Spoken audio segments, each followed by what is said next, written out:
Hello everyone and welcome to part 12 of the Pokemon Red No Starter Run. So, with Lieutenant Surge out of the way and our third badge, got that shit, um, we're progressing. So, no more Vermilion City, we're pretty much done here.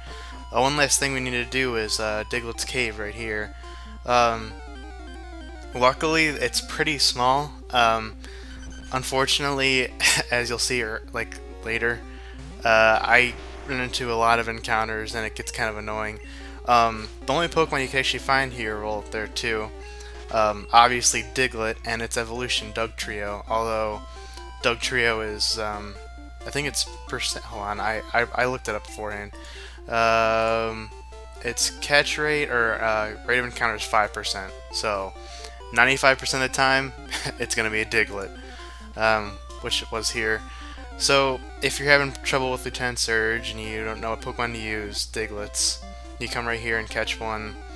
They're actually not too bad. I actually used one in Heart Gold recently. Has really high speed, which is why I wasn't able to run away from the Diglett when I was fighting with Graveler, because its speed is higher than mine. So, but yeah, really small as you can see. And once we're out, we're actually back here on Route 2.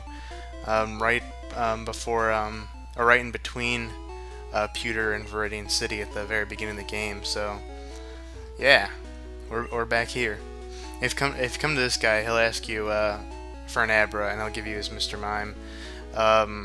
As far as stats wise go, I'm not sure how Mr. Mime is. I heard it's kind of a tank, but I've never used one, and I couldn't really care. I'm not sure you could catch one though. I think. Because Farfetch'd I wasn't 100% sure, but Mr. Mime, I think I'd say 90% sure you can't catch one.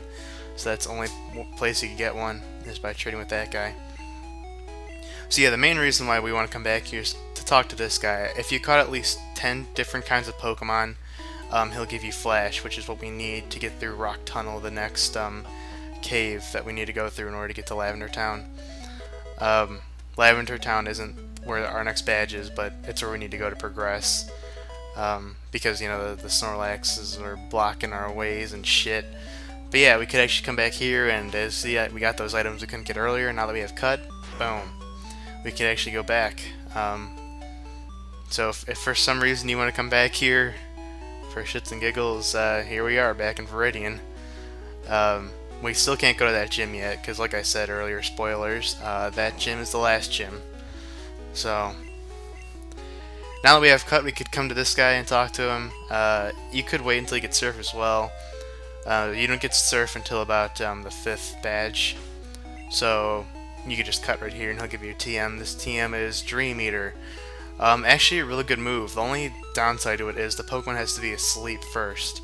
So, if your Pokemon knows a sleeping type move, or like, you know, Hypnosis and or I don't know, Sleep Powder, like with Butterfree, although I don't know if Butterfree can learn Dream Eater. What you have to do is first put the Pokemon to sleep, obviously, and then once it's asleep, you could use the move. Not only does it do a good amount of damage, it also heals you. It acts as kind of an absorb type move. Yeah, so if you can learn it, it's an excellent move to teach to a Pokemon like Drowsy and Hypno. So, that's that. And as you saw there, I just took a shortcut by teleporting back, which is another reason why I like to have the teleport Abracadabra line, just because it reduces the backtracking and it's really good. So unfortunately I had to bring Pikachu back just because I need a Flash bitch, and I don't want to teach it to Kadabra. I thought Butterfree can learn it actually. I was kind of surprised. I think later games Butterfree can learn it, but nope, Gen 1, you know. I also leveled up Nidoking just because I kind of wanted to use him a little bit more. Just get some more use out of him, just so it's not just Kadabra and Graveler all the goddamn time. But yeah, here we are back in Cerulean, and the place we need to go to is actually to the right. We couldn't go here earlier because, you know, cut, but now that we have it, we can go here. And this is Route 9. It's not too bad. It's got a lot of trainers. It's infamous due to Twitch. If people, you know, have followed that Twitch Plays Pokemon Red, yeah, they had a rough time getting through this route just because of all the ledges that you could jump over. As far as stuff we could catch here, red and blue, not too much actually. We can only catch Rattatas, lame. Spearows, lame as well, and then our version exclusives. For red, you know, you get Ekans just like on Route, I think it was 11, to the right of Vermilion way back when, and then Sandshrew in blue. And that's actually it. It's kind of surprising. Yellow actually can get more stuff. They also get the Rattata and Spearow, but then they also get both Nidoran male and female. Nidorino and Nidorina, those evolutions, and then Raticate and Fearow. They don't get Ekans and Sandshrew though, so eh. But yeah, they get a lot more stuff in yellow. I don't know why, but you know, it's whatever. So for red and blue sake, not much to catch here, nothing really interesting or exciting. Sandshrew, that's the only thing I would consider. Unfortunately, I'm not playing blue, and not only that, I heard Sandshrew's bad in Gen 1. But here's me demonstrating one of Gen 1's problem, and that's the inventory system like I was talking about. I don't remember what part, but a lot earlier. It gets filled real easy, and you'll find yourself running out of space for items, and so there I was just kind of finding something to get rid of or use just to pick up this, which this team is actually teleport. So if you're having trouble catching an Abra and you're like, damn it, I want to teleport because it's cool and saves you time, then there's the TM for it. I'm not sure who can learn it though. Maybe Drowsy can. I've never tried that, but if you want it, there you go. There's teleport. Just to talk about something, I suppose, the whole Twitch thing, if anyone's curious, I actually didn't really follow it too closely. I knew about it, I watched it here and there, it was kind of, it was funny, at the same time it's like, okay, I don't want to just, because I wouldn't really do the input thing too much just because I don't want to fuck up anything, or you know what I'm saying. So, just kind of watching it was a little boring, but I know some of the jokes, like the Bird Jesus and the false prophet and all that shit. But I'm just surprised it got all the attention it did. It's kind of interesting just to see how much people just liked it and thought it was awesome. Kind of, I don't know, I guess it kind of made Pokemon a little bit more popular, or at least showed that Pokemon still has a vast amount of popularity amongst people. But meh. There's that, I suppose. What else should I talk about here? Shit, I feel like I had something to talk about and I fucking forgot. Growlithe.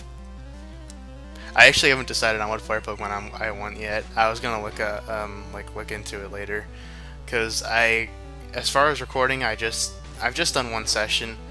Like as far as the way I record, I do sessions, and those sessions can range from about an hour to an hour and a half, and then I break those that whole session after editing out all like the random encounters that I don't want to show or the trainer battles that I think are repetitive.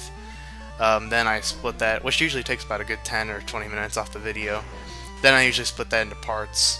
So I've only done one session, which is 3 parts, so I'm only, I got 12, 13, and 14, and that's all I got so far. But as far as the end of part 14, I've finally gotten my electric type Pokemon, so I've replaced Pikachu permanently. Water, still haven't done that, and Fire, still haven't done that. I haven't decided on what I want to do. I was thinking, I think I talked about this, well, as far as the water, but I was thinking Lapras, but I kind of don't want to do that just because a lot of people do, and it's kind of that free gimme Pokemon, and I'd rather show off another Pokemon that hasn't been used all too much, although for my electric type, I kind of feel like that's been used a lot too, if that gives any clues, but Oh, and here Nidoking is learning Thrash. It's actually a pretty good move. It does a decent amount of damage, and it keeps on attacking until the user becomes confused, unfortunately. That's its only downside. If you use it once, it'll keep on going for every turn until you become confused, and then after that you have a chance to either use a different move and hope you don't hit yourself, or switch your Pokemon.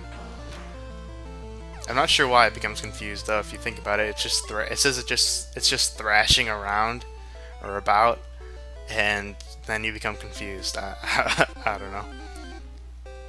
That was a Rattata if you're curious, because yeah, like I said, barely anything here. You're not gonna find any good Pokemon. But yeah, as far as things that are up next, that are kind of big, I guess kind of, it's not actually too bad. It's actually kind of infamous amongst the players because just because caves, people usually never like them, but you know, it's not as bad as people make it out to be. Oh, and I actually was gonna cut out this battle, but because it was a bug trainer, but it actually had a new Pokemon, Venonat. Just to, I guess, go off on a tangent, this Pokemon, I think it's pure poison. It might be pure poison. Don't quote me on that. But it evolves into Venomoth, which actually I think Twitch used that. But one conspiracy about the Venomoth line in relation to the Caterpie and Butterfree line, a lot of speculation points at that maybe Venonat and Caterpie were kind of supposed to be switched as far as design choice goes, because if you look at Venonat, it looks a lot more closely related to Butterfree, and if you look at Venomoth, it looks a lot like a Caterpie. So there's some speculation that maybe it was supposed to be Caterpie, Metapod, and then Venomoth, and then and for Venomoth or Venom, or god damn it, Venonat, too much Vena. For that line, it goes Venonat and then Butterfree, but that's just because that's just looks. You know, biology-wise, I don't think that's how it goes. I don't think a caterpillar turns into a moth, but you know, I've heard that speculation before, and I thought I might as well just share it, just put it out there. Fuck, what was I talking about earlier? Oh, the next part we're doing is Rock Tunnel. It's what I got Mount Moon confused with back when we were doing that, way back when. It's actually not too bad. A lot of people blow it out of proportion and, you know, say it's a lot worse than it actually is, but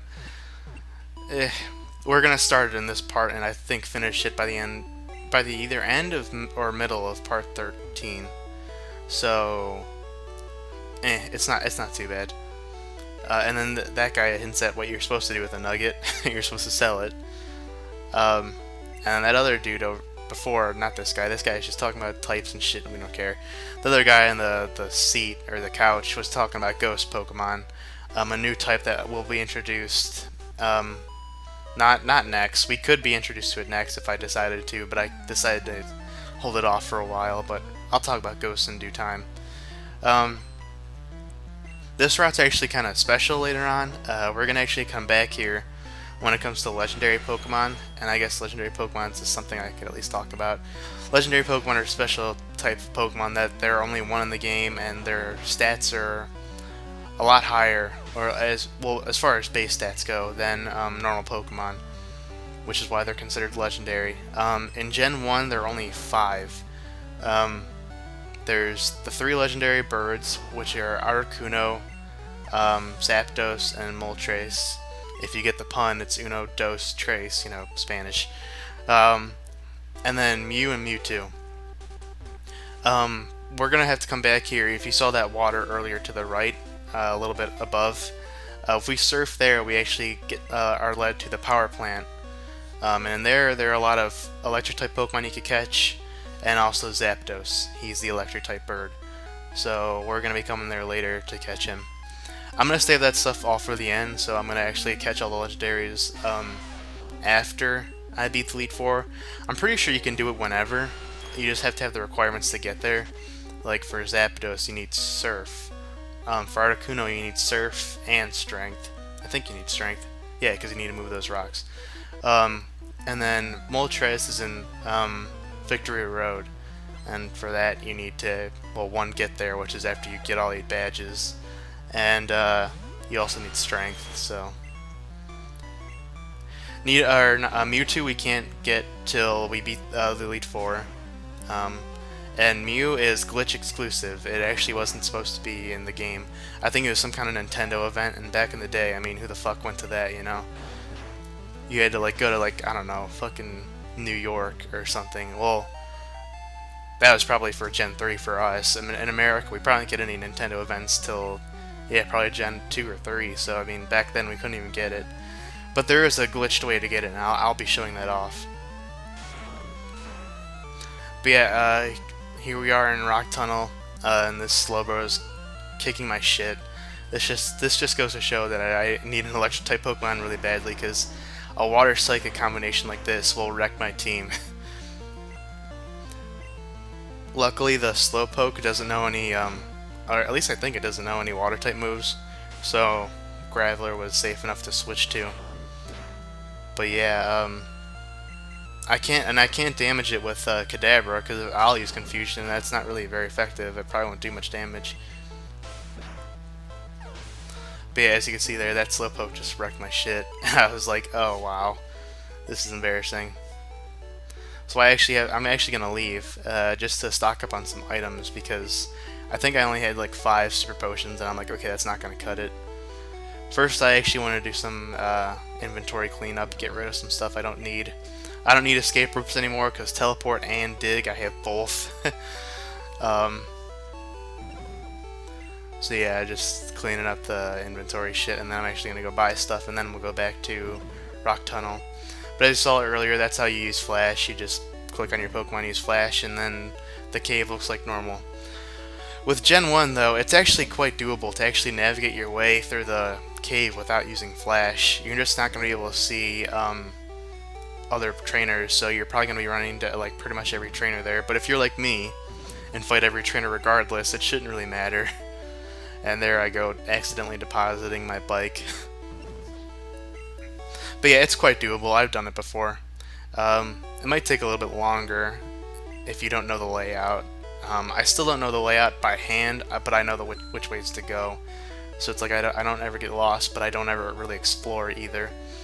And if you're getting sick of the wild encounters, you could always buy repels. Repels, I think a regular repel will have no random encounters for 100 steps, 100 or 50. And then there's like super and then max. So if you're getting sick and tired of fucking running into Pokemon in the caves, just stock up on some repels here, and then you won't really have to worry about that.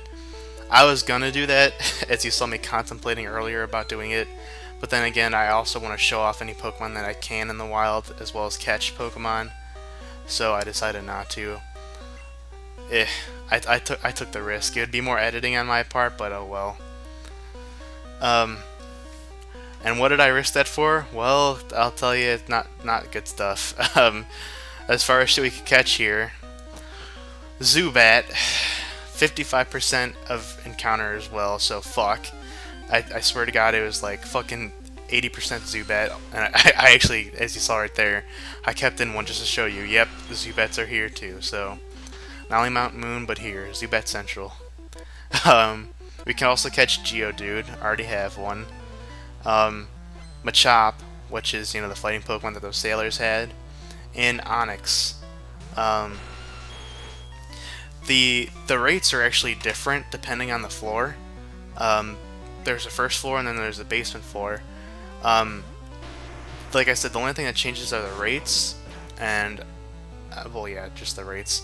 I was gonna say level, but no, that's not right. But actually, for yellow, you can't catch. I never knew this. It's kind of weird, but the first floor you can't catch Onix, but the second floor you can. So that's kind of weird, and that's only for yellow, not for red or blue. Red or blue, the floor doesn't matter. It just changes the rates. What can you do? So yeah, that's obviously the end of this part. Next part will be, like I said, taking care of Rock Tunnel and all its glory that it has. So see you guys then. Take care.